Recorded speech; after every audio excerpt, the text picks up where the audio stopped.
정식 명칭은 베트남 민족해방전선이죠. 우리가 보통 베트콩으로 알고 있는데 한마디로 얘기하면 이들은 남베트남 내에서 활약하는 공산주의 게릴라 세력들을 우리가 베트콩이라고 합니다. 아, 어르신들이 베트콩이라는 말씀하시는 거 많이 들어본 것 같아요. 페트콩 거기 윗가옹. 윗은 베트남이에요. 공 거기는 공산주의예요. 그래서 베트콩은 베트남 공산주의. 그냥 단순히 그냥 베트. 네, 맞아요. 자, 베트콩은 베트남 공산주의자라는 그 뜻대로 공산주의자들이 다수를 이루었지만 베트콩 중에는 베트남의 완전한 독립을 주장하는 민족주의자들도 굉장히 많았습니다. 그런데 이들과 노선이 다른 사람도 어떻겠어요? 17도선이 그어지자 상당수가 남쪽으로 내려옵니다. 제네바 협정 이후에 한 300일 정도 기회를 줘요. 이 300일 안에 100만 명 이상의 공산주의를 이탈한 사람이 남쪽으로 오는데 상당수는 카톨릭 교도들 그리고 이제 돈 있거나 많이 배우거나 재산 있는 사람들은 싫어했겠죠. 그런 사람들이 이제 남쪽으로 내려오는데 그런데 이 남베트남을 지원하는 국가가 생깁니다. 프랑스를 대신해서 어디 가요? 미국이죠. 예, 그런 일에는 안 빠져요. 미국이죠. 오늘 지원 씨가 성적이 좋습니다. 거의 맞춥니다. 자, 그런데 제네바 협정의 가장 중요한 게 뭐라고 했어요? 뭐 2년 안에 예, 오늘 지원 씨 정말 좋습니다. 2년 안에 총선거를 통해서 통일 국가를 만들 수 있다고 그랬죠. 선거를 실시하네. 그렇죠. 근데 베트남 베트민 입장에서는 좋았겠지만 미국 입장에서는 생각을 많이 해봐야 됩니다. 왜 그랬을까요? 만약에 베트남이 공산화되면 미국이 무서워한 게 뭔 줄 아세요? 지도를 잘 보세요. 주변 국가 라오스와 캄보디아 등이 줄줄이 공산화될 것을 두려워한 거예요. 도미노처럼. 여기에 나온 게 도미노 이론입니다.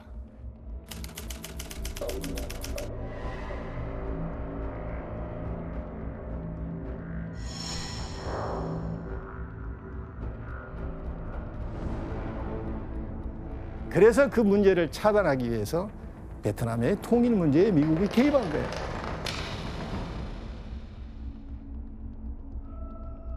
미국 지도자들이 오 마이 갓, 이게 소련 공산주의를 앞두고 또 중국 공산주의를 앞두고 우리가 이 도미노 현상을 막아야 되잖아요. 오직 이게 미국 외교의 가장 중요한 원칙이 되어버린 거예요.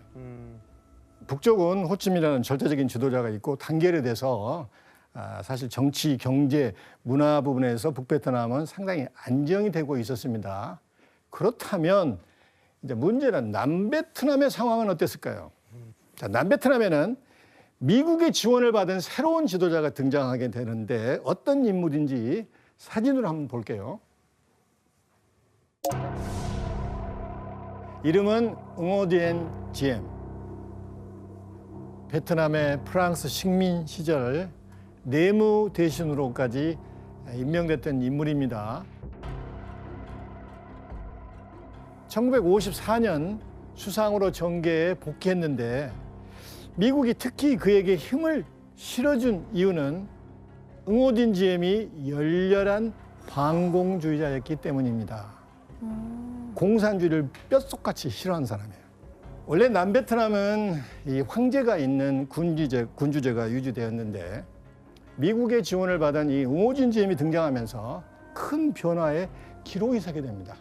자, 군주제를 그대로 유지할지 아니면 응오딘 지엠을 중심으로 새로운 정부가 들어설지 이제 국민투표로 결정하기로 합니다. 이 문제를 두고 1955년 10월에 국민투표가 시행되는데 결과가 어땠을까요?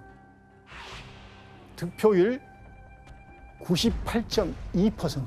우와. 98.2%. 우와. 다 찍었네 그냥. 지지를 우와. 얻은 응오디엔 님이 남베트남의 초대 대통령이 됩니다. 그러니까 98이 너무 많지 않나요? 말이 안 되는데. 그러면 내가 문제 한번 낼게요. 정식 문제 한번 낼게요. 그걸 떠나서 응오디엔 님이 선거에서 이기기 위해 썼던 전략은 무엇일까요? 너무 쉽다. 규현 씨, 규현 씨. 이게 후보가 한 명이었어요. 내가 똑같은 생각이야. 나랑 똑같은 생각이. 단독 후보? 규현 씨, 땡. 찍는 거 번호가 하는 거지. 정답. 타일러 씨, 투표 조작. 정답. 아, 조작을 했구나.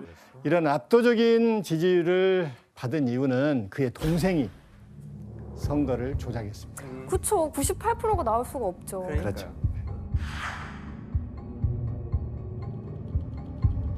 Vietnam Premier Diem was still in office when we received these pictures.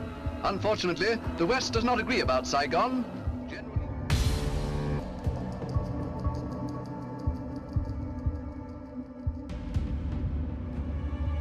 그런데 응호진 지임을 통해 남베트남을 안정화시키려 했던 미국의 기대는 완전히 빗나갑니다. 응호진 지임은 공포 정치를 펼치게 되고 독재자의 길을 걷게 됩니다.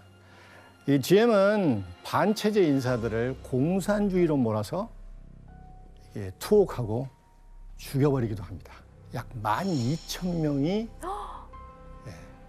처형당합니다. 1955년에서 58년까지 정치범으로 수감된 사람이 약 4만 명에 이릅니다.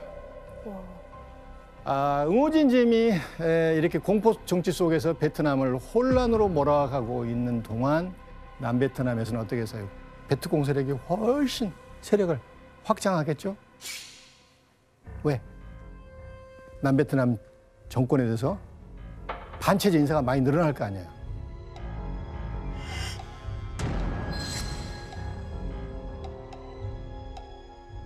자, 처음 미국이 베트남에 개입한 가장 중요한 이유가 뭐라고 했습니까? 공산주의를. 그렇습니다. 공산주의를 막기 위해서 그 당시 대통령이 존 F 유명한 케네디입니다. 야.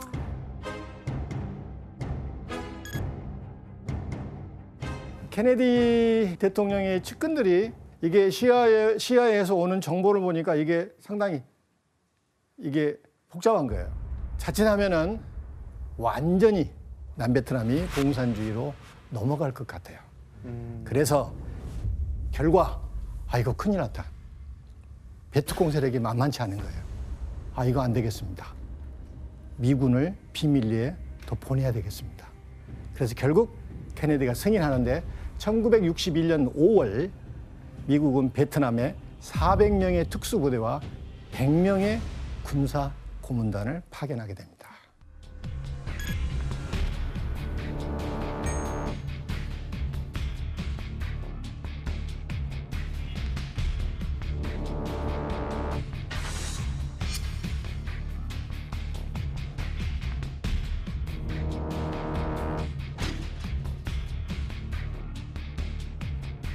자, 미군이 투입된 이후에 남베트남의 상황이 좋아졌을까요? 아닐 것 같은데. 반기 생기고 그러지 않을까? 그렇죠. 더 혼란스러워졌을 것 안심 같아요. 생기고. 왜 그렇습니다. 들어왔어? 전혀 달라지지 않습니다. 응호진 GM의 폭정은 계속갑니다. 반정부 세력은 결코 줄어들지 않고 오히려 늘어납니다. 응호진에 대한 민심은 폭발 직전의 상황까지 가게 됩니다.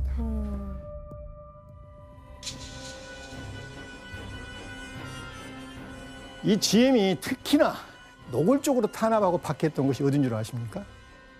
불교입니다. 불교. 불교. 이 카톨릭 신자였던 GM은 남베트남을 카톨릭 국가로 만들려고 했어요. 그런데 이 남베트남 사람들이 거의 대부분 막 80% 이상이 불교도였는데 불교 마을이나 사찰을 폭파하고 철거하고 그렇게까지. 게다가 불교도들과 승려들이 말을 안 들으면 공산주의로 몰아서 탄압하고 처형까지 해버립니다. 그건 민심을 잃지. 그러다 1963년 6월 사이공에서 충격적인 사건 하나가 벌어집니다. 뭐죠? 여러분 놀리시면 안 됩니다. 대체 무슨 일이 있었을까요? 영상을 한번 보겠습니다.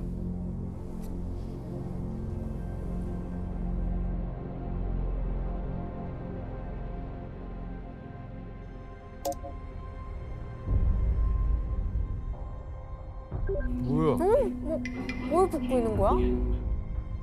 휘발유 아니에요? 설마. 휘발유라고? 불 붙였어.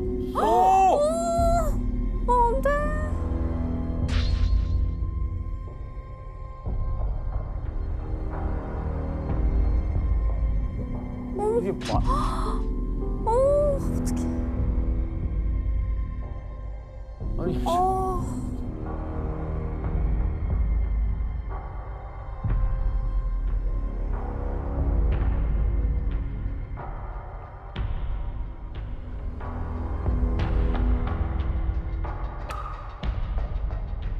틱광득이라는 스님이 응오드엔지엠의 폭정과 불교 탄압에 저항하는 의미로 분신하는 사건입니다. 스스로요? 불교에서는 자신의 몸을 태워서 부처에게 바치는 일을 소신공양이라고 그럽니다. 그만큼 불교도들의 상황이 절박했던 거예요. 당시 이 소신공양을 지켜봤던 뉴욕타임즈 기자가 남긴 글이 있는데 혜정 씨가 한번 읽어줄래요? 불꽃이 솟구치더니 몸이 서서히 오그라들면서 머리는 새까맣게 타들어갔고 사람 살 타는 냄새가 진동했다. 내 뒤에 모여든 베트남 사람들은 흐느끼며 울기 시작했다.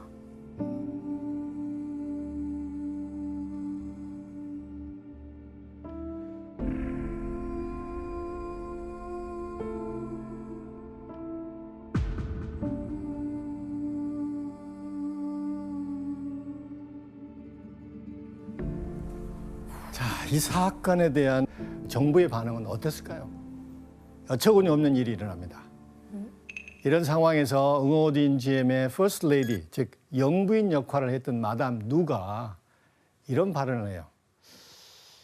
이건 뭐 땡 중에 바베큐 쇼 아니야? 어머! 스님 한 명이 바베큐가 되었을 뿐인데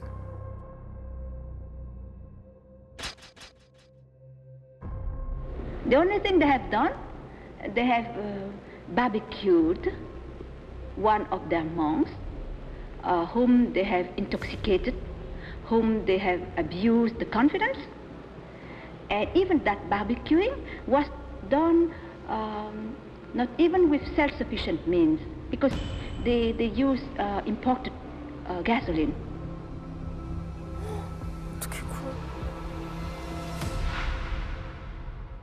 자, 애국에서도 마담 누의 이 얘기가 퍼져나가게 돼요.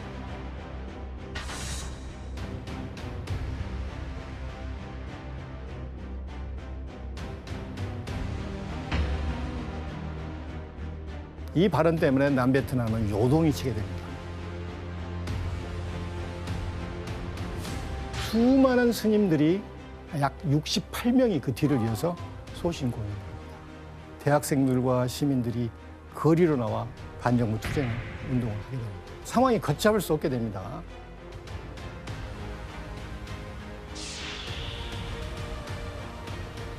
결국 1963년 11월 2일 대통령궁을 급습한 군부가 대통령을 체포합니다.